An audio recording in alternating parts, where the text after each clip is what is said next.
Assalamualaikum warahmatullahi wabarakatuh. Perkenalkan, nama saya Nova Krisna Medawati dengan NPM 1921020403. Saya dari jurusan Hukum Tata Negara semester 4 kelas F. Di sini saya akan memaparkan atau menjelaskan kembali materi yang berjudul Sumber Hukum Islam dengan mata kuliah Filsafat Hukum Islam yang diampu oleh Bapak dosen Herpin Yoki Pradikta MHI. Langsung saja, yang pertama Al-Quran. Al-Quran berkedudukan sebagai sumber pertama dan utama dalam hukum Islam. Kedudukan ini mengharuskan umat Islam memahami pesan-pesan yang dikandungnya untuk dilaksanakan dalam kehidupan. Hal tersebut juga diperlukan sebagai upaya mengatur perilaku perilaku manusia, baik yang berhubungan dengan manusia ataupun makhluk yang lainnya secara horizontal. Demikian pula seluruh persoalan yang berkaitan dengan hukum, meski dicari jawabannya terlebih dahulu dari petunjuk yang terkandung di dalam Al-Quran. Kemaslahan hidup manusia di dunia ini dan di akhirat diyakini dapat diperoleh jika manusia mendasarkan atau melandaskan pada perilaku hidup mereka pada petunjuk Al-Quran.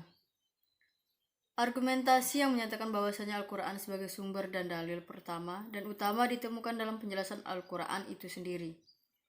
Nah, pada sejumlah ayatnya, lebih dari 30 kali ditemukan perintah mematuhi Allah dalam Al-Quran.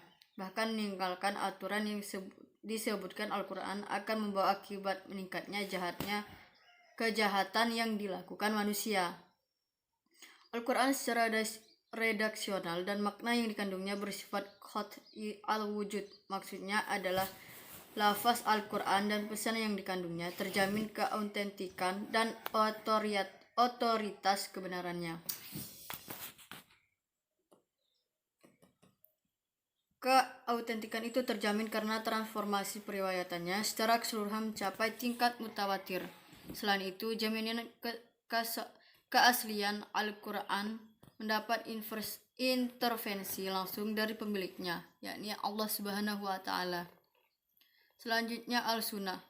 Pada uraian sebelumnya telah dijelaskan bahwasanya Al-Quran sebagai sumber utama dan yang paling utama dari hukum Islam yang bersifat global yang membutuhkan penjelasan secara operasional.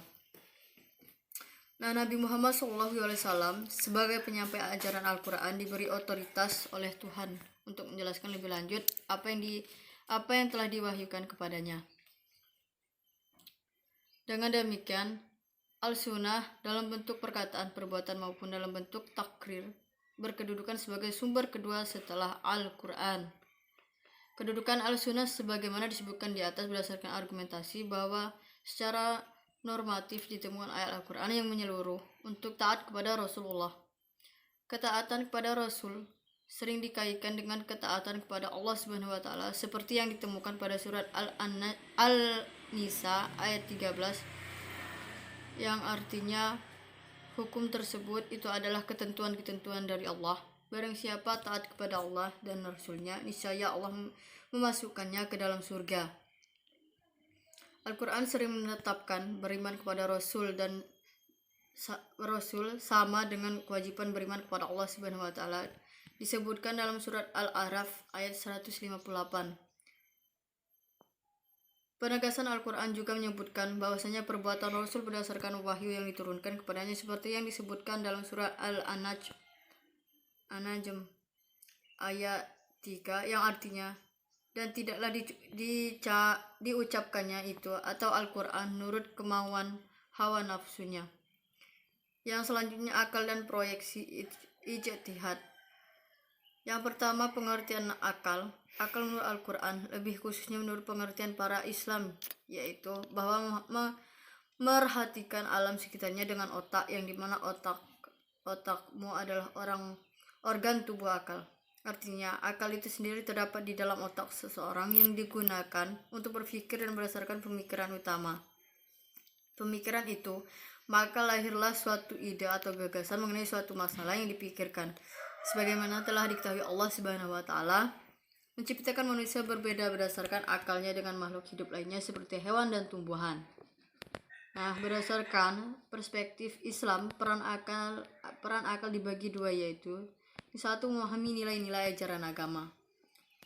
Apabila ada doktrin yang kurang jelas, akal merumuskan pelaksananya. Adapun ketika sebuah doktrin agama memiliki nilai-nilai sosial, akal bertugas menerjemahkan dalam konteks kehidupan kekinian.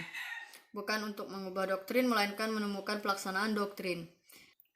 Yang kedua, akal bertugas memilih dan menyeleksi doktrin agama. Terkadang ada doktrin agama yang temporer atau madaniyah, dan doktrin agama yang selalu kontemporer atau makkiyah.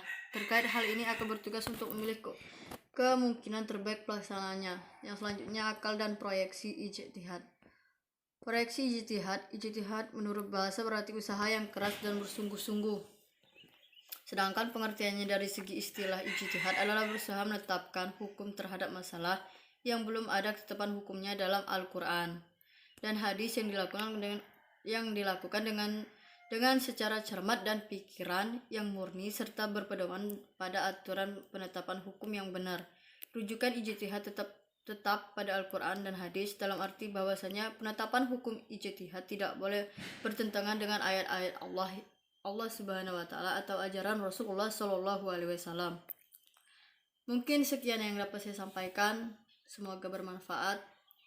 Saya akhiri, wassalamualaikum warahmatullahi wabarakatuh.